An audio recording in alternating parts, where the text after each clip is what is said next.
গর্ভে 7 মাসের সন্তান, তরোয়াল হাতে তুলে অলিম্পিক্সের মঞ্চে হবু মা। বিশ্বমঞ্চে নজর কাড়লেন নাদা হাফিজ। জানুন এক যোদ্ধা মায়ের সফলতার গল্প। Greatest show on earth Olympics, যেখানে প্রতিদিন একের পর এক প্রতিযোগী নতুন নতুন রেকর্ড করছেন আর ভাঙছেন, সেই মঞ্চে নজর কাড়লেন হবু মা নাদা হাফিজ। সন্তানকে গর্ভে ধারণ করেই তলোয়ার হাতে তুলেছেন এই ক্রীড়াবিদ। অলিম্পিক্সের লড়াইয়ে নজির করেছেন, আর সেই লড়াইয়ের গল্প এখন অনুপ্রেরণার হয়ে উঠেছে গোটা বিশ্বের কাছে। মেয়েদের সঙ্গে মাতৃত্বকে এক অদ্ভুত সমীকরণে জুড়ে দেওয়া হয়, এমন একটা সমীকরণ যেন মাতৃত্ব না আসা পর্যন্ত মেয়েদের সাফল্যের মাত্রাই পূরণ হয় না। মাতৃত্ব মানে মায়েদের যাবতীয় কর্মকাণ্ডে টেনে দেওয়া হয় এক অদৃশ্য গণ্ডি। মা হওয়ার পর চাপিয়ে দেওয়া হয় হাজার রকমের বিধিনিষেধ। মাতৃত্বকালীন ছুটির কারণে কর্মক্ষেত্রের টানাপোড়েনের কথা সব দেশে কম বেশি সত্য। অলিম্পিক্সের মঞ্চে সেই সমস্ত সংশয় আর সন্দেহকে তলোয়ারের ঘায়ে উড়িয়ে দিয়েছেন এই তরুণী। তার সাহস আর মনের চোখ দুটোই অবাক করার মতো। ফেন্সিংয়ে মিশরের প্রতিনিধিত্ব করেছেন নাদা হাফিজ। পেশায় তিনি প্যাথোলজিস্ট।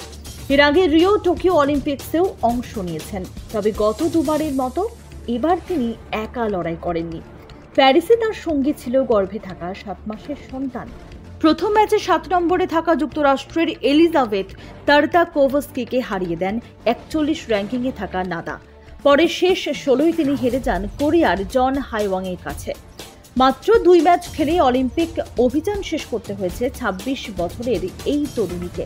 তবে তিনি আসল চমক উপহার দিলেন বাদ পড়ার পর। শেষ 16তে উঠে হবু মা গোটা দুনিয়াকে যা জানিয়েছেন তা অবাক হওয়ার মতো। নাদা লিখেছেন, পোডিয়ামে আসলে 2 জন খেলোয়াড় ছিলাম না, সেখানে দাঁড়িয়েছিলাম আমরা 3 জন। আমি, আমার প্রতিদ্বন্দ্বী আর এক ছোট্ট অলিম্পিয়ান, আমার গর্ভের সন্তান।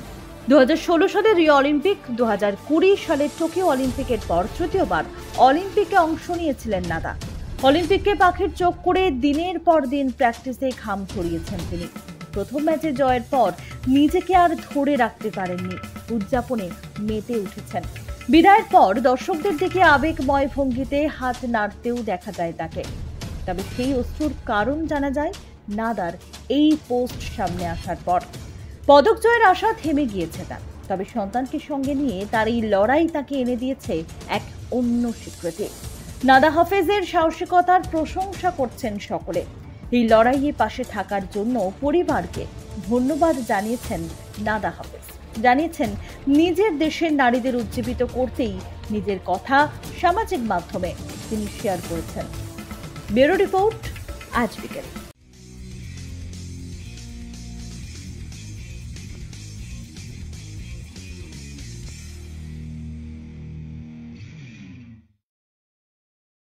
শেয়ার মার্কেটের চক্রব্যূহে ঢুকে পড়েছেন, অথচ জানেন না কিভাবে এই চক্রব্যূহ থেকে বেরোবেন। সবাই তো মার্কেটে এন্ট্রি নেওয়ার কথা বলে, কিন্তু কখন কিভাবে মার্কেট থেকে এক্সিট নেবেন সেটা কিন্তু কেউ বলে না, না বলবেও না। কারণ নতুন ট্রেডাররা তো অন্যদের কাছে টাকা আয় করার যন্ত্র। হ্যাঁ, এটাই বাস্তব। দয়া করে শেয়ার মার্কেট শেখার নাম করে হাজার হাজার টাকা আর জলাঞ্জলি দেবেন না প্লিজ। আগে শিখুন মার্কেট সাইকোলজি, মার্কেটের চরিত্র, রিস্ক ম্যানেজমেন্ট এবং স্মার্ট মানি কনসেপ্ট।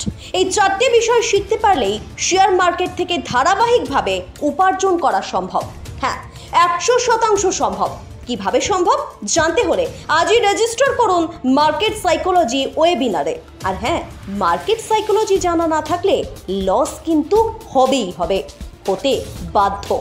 তাহলে আর সময় নষ্ট করছেন কেন? নিচে দেওয়া ডেসক্রিপশন ও কমেন্ট সেকশনে দেওয়া গুগল ফর্ম থেকে রেজিস্টার করুন মার্কেট সাইকোলজি ওয়েবিনারে।